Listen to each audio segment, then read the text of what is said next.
Parkinsonova choroba spôsobuje poruchy pohybu. Čo môžem robiť? Čo je Parkinsonova choroba? Niektoré nervové bunky v mozgu produkujú neurotransmiter dopamín, ktorý je zodpovedný za prenos podnetov z mozgu do určitých oblastí tela. Keď tieto nervové bunky odumrú, hladina dopamínu klesá. Toto ochorenie sa nazýva Parkinsonova choroba. Príznaky Parkinsonovej choroby. Tento stav je veľmi častý v staršom veku a postupne sa zhoršuje. Bežnými príznakmi sú trasenie rúk, pomalé pohyby a stuhnutosť nôh. Rýchle prepínanie medzi pohybmi je čoraz ťažšie. Dokonca ani plynulá reč už nefunguje dobre. Pacienti často trpia aj zápchou, poruchami spánku a depresiami. Terapia. Neexistuje žiadny liek. Lieky na istý čas dobre pomáhajú.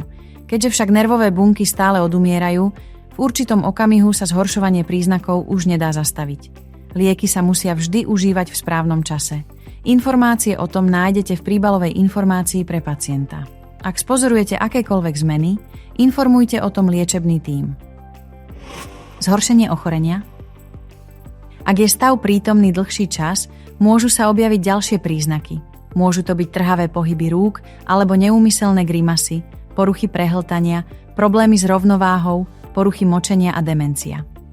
V poslednom štádiu môžu títo ľudia sedieť len na invalidnom vozíku alebo sú pripútaní na lôžko. Tipy na starostlivosť.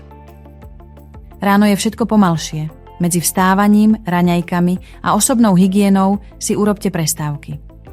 Pohyblivosť sa počas dňa zlepšuje. Cvičenie spomaľuje progresiu.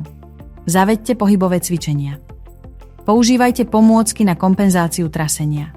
Napríklad poháre s viečkami. Existuje riziko pádu. Dbajte na bezpečnú chôdzu s pomôckami. Uistite sa, že jete pomaly, aby ste zabránili duseniu.